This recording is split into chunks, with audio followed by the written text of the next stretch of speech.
What are the positives and negatives of music in the K-12 curriculum? In my perspective, the music plays a big role in helping kids to learn and grow. It makes them smarter and it helps them work well with others and even does wonders for their mental health. But like anything, too much of a good thing can be bad. So the negative thing is that loud music can be distracting and some songs might promote bad behavior. And some music programs can be also pricey, leaving some kids to quit the music. Thus, the DepEd needs an educational reforms on the implementation of Republic Act 10533. In my opinion, I think we need to support our teachers with regular training and opportunities to learn and grow so they can be the best they can be.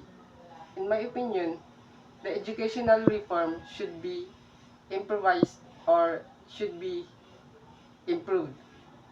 All schools, especially those in rural areas or disadvantaged areas, should have the resources they need, like textbooks, computers, and softwares to help students learn. What will be your recommendations if there are needs to implement the reforms in the educational systems in the Philippines?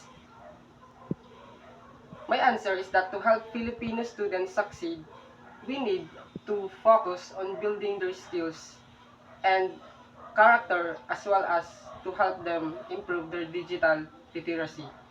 Meaning, we have to teach them the valuable life skills, important values, ethical values, and how to work well with others.